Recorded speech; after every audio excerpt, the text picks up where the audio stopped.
What's going on? It's Suk and I'm back with a brand new video on SuperDuprTech. In today's video, I shall be reviewing the 2021 iPad mini. I have already uploaded videos testing and comparing this iPad's performance to other devices and showing what its cameras are capable of capturing.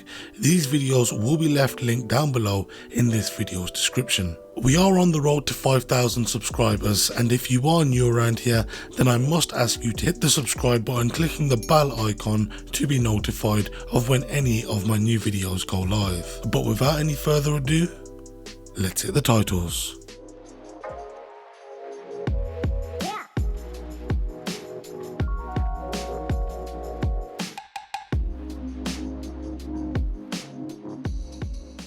So firstly, let's talk about the design of this iPad mini. Yes, it's had a complete redesign. Gone is the home button and that design, which really hadn't changed much since the very first iPad mini. With this redesign, with its flat sides, it looks very much like a mini iPad Pro, which I'm all for. The iPad mini is available in space grey, pink, starlight and purple in either 64 or 256 gigabytes of storage. Due to this redesign, the iPad mini supports the second generation Apple Pencil, as the Apple Pencil 2 charges, pairs and lives on the right side of the iPad mini. Also, due to this change, the volume buttons have been relocated and are now positioned on the top of the iPad, which certainly is a weird change at first, but it does work surprisingly well, especially when you hold the device in landscape. You will also find that with this redesign, that like the iPad Pro and the Air, the iPad mini brings over USB-C. Now, it doesn't support Thunderbolt like we have with the iPad Pro, but it's certainly a welcome addition, and I'm sure no one is unhappy about this. Which does mean if you are looking to do a file transfer or connect to other devices, that this iPad mini will be able to do so, and much faster than the previous model. Which does mean that if you are looking to transfer files or connect to other devices, that this iPad mini can do so much faster than the previous model. You may have noticed that there are speakers on the top and bottom of the device, which is like that of the other higher end iPad models. The iPad mini has a stereo setup with a single firing speaker on the top and a single firing speaker on the bottom of the device. So let's take a listen to how these speakers sound.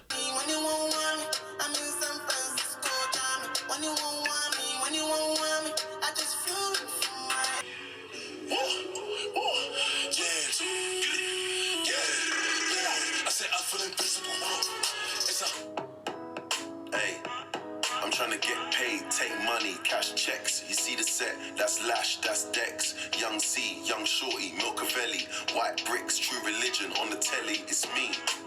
The display on this iPad mini is interesting. It's the first time we've seen the size of 8.3 inches used in Apple's lineup. It's got a resolution of 2266 by 1488, which does give it a Retina class pixel density of 326 ppi. It does support Apple's True Tone technology and can display a wide variety of colours found within the P3 colour spectrum, which will make watching movies a very pleasant experience. Though I wished the display could be slightly brighter, or if it had an OLED screen, as there are definitely times when you are using this device in direct sunlight where it can be quite difficult to make out what is on screen. But something tells me that this would cost a fair amount more should we ever receive those types of improvements. 500 nits of brightness is okay, but sometimes when out and about, it can still be very hard to view content, especially in direct sunlight. This iPad mini comes equipped with Apple's A15 system on a chip, which is the same as that found in the iPhone 13 Pro and 13 Pro Max, meaning it has 6 CPU cores with 2 performance and 4 efficiency cores, along with a 5-core GPU.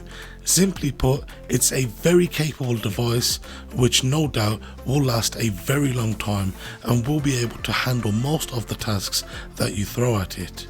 Now I say most tasks, as unlike those iPhones, this iPad mini has less RAM, coming in with 4GB versus 6GB found in those iPhones. Although this iPad has a larger display than any other iPhone due to its aspect ratio, I think you'll find that multitasking with applications will be something that you will rarely do, as the active area you have for each application does become quite significantly smaller, so that 4GB of RAM as a limitation will most likely only be felt when you're opening up previously opened applications. But as I mentioned, with this device most likely lasting multiple years, I'm sure 6GB would have been the better choice in this case, as 4GB will very soon, at least within the next few years, be outclassed by other models. Playing games on this iPad is an extremely enjoyable experience,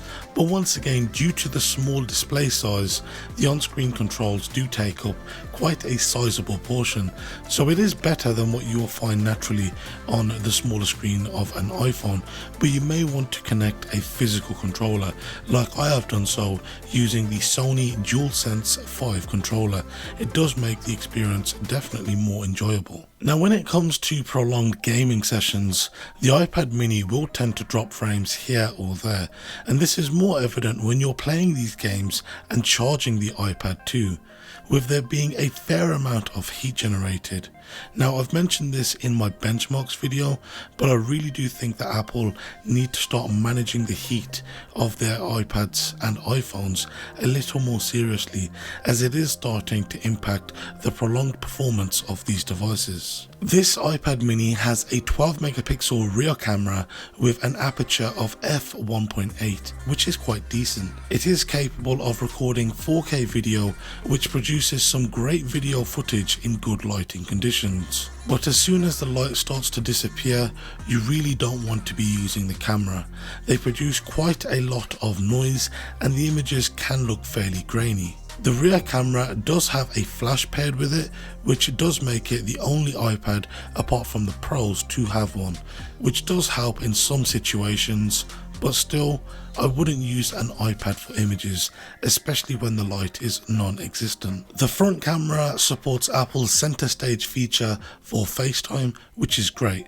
The front camera does have a 122-degree field of view, and it does crop in to allow it to follow the subjects around in these video calls. This camera, however, has an aperture of f2.4, which, as you can see, when there is little light, it does struggle, which I find to be quite disappointing. But if I had to choose between losing center stage, I would rather have it. It's very rare to find someone using an iPad to take selfies, especially when there is little to no light. Whereas FaceTime is something I find myself doing quite often on any iPad for that matter. I've uploaded a separate video showcasing some of the images and video footage that I got from this iPad mini, and you'll be able to find this in the card in the top right corner, along with it being linked down below in this video's description. But as I said, don't use an iPad for taking videos or still images. It's still got a good camera, and hey, if you've got nothing else to use, then it's a great camera, but you'll still find this iPad and even the higher end iPads being outclassed by iPhone models every single day of the week, even those older iPhones from a few years ago. So this iPad mini supports the Wi-Fi 6 standard and not the newer Wi-Fi 6E standard, which is a little disappointing, but let's be real, most people stick with the router that is provided by their internet service provider, and most of these don't even provide a Wi-Fi 6 connection. Also, this iPad is available in a cellular model, which does support the sub 6 GHz 5G speeds, so no ultra wideband here, but it's nice to see 5G on an iPad model. So now we can talk about the operating system. And yes, while I do love iPad hardware, their software has been lacking for the past few years. Yes, improvements across the board are expected every single time that Apple release an update, and it should never go backwards.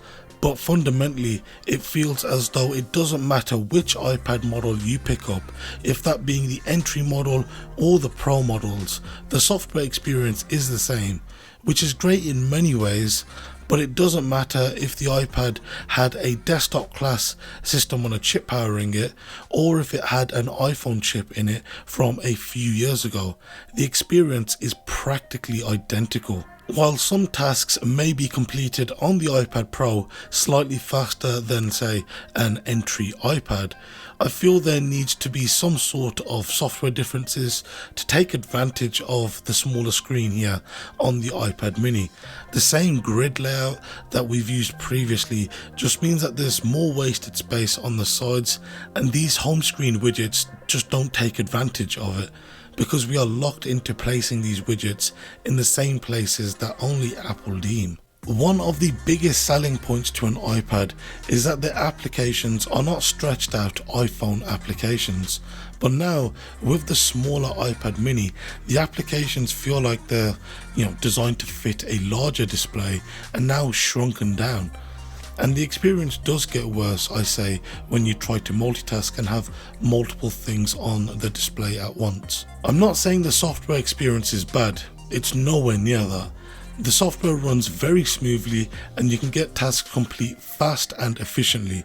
I just wish Apple took a little bit of time to modify certain applications and aspects of the operating system so that they made a little more sense on this slightly smaller display. I like how the volume buttons change what they do depending on the orientation of the iPad. It's these small enhancements which Apple are known for, and I'm starting to see smaller and smaller amounts of this. It's 2022. And the iPad doesn't have a calculator or a proper weather application. At this point, I'll settle for it in Control Center, at least it's there. I struggle to understand how we have had over 10 years of iPad and we've not had these basics. I think my favorite addition to iPad OS must be the app library. Just to be able to view all of your apps at once and search through them, I think is huge. I also love the improvements that have been made to Spotlight search. It makes finding documents, photos with people, applications, hell, even searching the web before you search the web is somehow easier through Spotlight. At the end of the day, it's an iPad, which means it's got the most robust software experience of any tablet going. Yes, fundamentally limited, but you know this and expect this of Apple before buying. But if we'll ever see this happen, who knows? Who knows? It has great hardware, it feels very well built, which once again is to be expected. I think for its asking price of £479, it is a bit of a hard pill to swallow, as the operating system, I feel, is designed for those larger displays. I feel Apple have done the opposite here of what they've done with their iPhone lineup. The iPhone mini works because for the most part, the aspect ratio of iPhones has not changed very much over the past few years, whereas the iPads have changed many times. If it was me personally, I would spend a little more on that larger display and purchase the iPad Air. At least then we're getting the M1 chip, but then again, the software experience is the same. But if you need the small display, maybe to use the iPad mini for when flying drones, or something to fit in a handbag or a larger pocket, then you already know that this is the one for you. Truth is, it's a capable device in a form factor that I love. Yeah, I wish it had more features from the iPad Pro, but at the end of the day, this device isn't made to be an iPad Pro mini. It's more of an iPad Air mini, which is perfectly fine. It reminds me a bit more of an e-reader or a Kindle, and it will be mainly used in my household for reading books when traveling, and I will in the future use it in a teleprompter. So there you have it, the small but mighty, capable but limited iPad mini. If you're new around here, then be sure to subscribe clicking the bell icon to be notified when a new video goes live. Why not hit me up on my social media, Instagram and Twitter, links to which can be found down below in this video's description. I will also leave live affiliate links to where to purchase this iPad mini down below in this video's description. Thank you very much for watching, and I'll see you next time. Take care and have a good one.